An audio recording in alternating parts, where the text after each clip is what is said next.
All right. We also have William Schaff here, the bemasked William Schaff. Now, many of you know William through his beautiful artwork that he made for so many songs, Ohia and Magnolia Electric Company and Jason Molina recordings. William, you, I think, were you say in this, you talk about this a little bit in the documentary, were meant to have seen Jason play a lot earlier than you actually ended up seeing him play and had to work a shift and couldn't make that 98 show in Cambridge. Maybe you could tell a little bit about how you came to know Jason. And good to see you, by the way, William. Good to see you again, man. That was so Yeah. much fun when you were here at the fort. Yeah, it was great. So yeah, I had to miss that. I had to miss that show at I think it was TT the Bears because I was working third shift at Kinko's, but my buddy was going, so I gave him some zines and asked that if he meets Jason, please give him these zines, tell him they're from a fan. And from that, Jason ended up contacting me, and we just started a correspondence through the mail where we started trading art because he apparently dug what I did. I was already a huge fan of his music. I didn't even know he did visual art.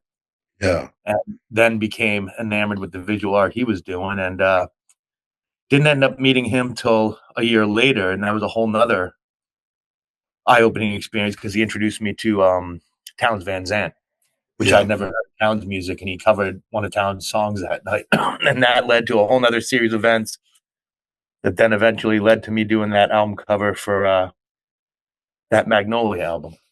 Yeah. And the owl was that iconic owl. We all know how much birds meant to Jason and owls in particular. Whose idea was that? Was that you? That was Jason. So I got to say, Jason shaped. In the end, I've come to realize Jason shaped my entire career trajectory without meaning to. I just started becoming a commercial illustrator. I'd already been working for some magazines and I hated it. So I quit that. And I was just trying to do my own thing. And I'd done a few other album covers before then for bands that contacted me and bands that I liked, thankfully. And I was always trying to please them. You know, I was saying, what do you want? What do you want? Yeah. And they would always give me very specific ideas, as would any art director from a magazine.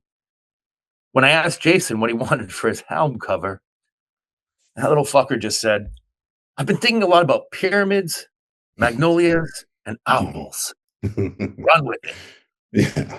Now, I've never been given that much freedom in my life, but it was also because at the same point, I was going through a bunch of other shit in my own life, and I got to bring that into the piece. I also got to be very inspired by the demos he had sent me, which, mind you, the demos were just him and a single guitar. I had no clue this was going to be a full band adventure. You know, I thought it was going to be like his earlier stuff, just him and that beautiful guitar, maybe one or two accompaniments or what have you. And so I created listening to those demos, thinking about my own life, and all I wanted to make sure was there was somehow an owl involved, a magnolia, and a pyramid. Yeah. And because Jason gave me all that freedom, for the rest of my days since then, one of the very first sentences in my contracts I send people who I do artwork with or for, I say, I don't do illustrations. Yeah. I can't see what's in your head, but let me tell you, if you like what I do, trust I'll do something good for you. For example, Jason Molina. And then I go on to give a little short example and I send a link to that. Yeah. No, Jason, I'm sure inadvertently, but Jason inspired me to be, I would like to think, equally as annoying and persistent as him. You know, like, fuck you. I'm going to do what I'm going to do. Yeah. And that's why you've hired me. Don't ask me for anything other than me. And that was Jason. Yeah. At least that was the Jason I knew. He was never anything other than what he wanted you to think he was. Exactly.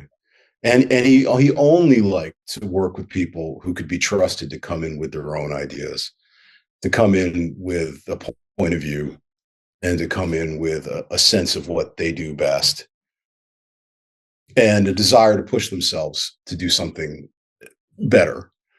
And it's interesting. I mean, I'm looking right now, right above you on the Zoom chat, there's Jeff Pinal, who played drums on that record, on the Magnolia Electric Company record. The last song's Ohio, first Magnolia, depending on how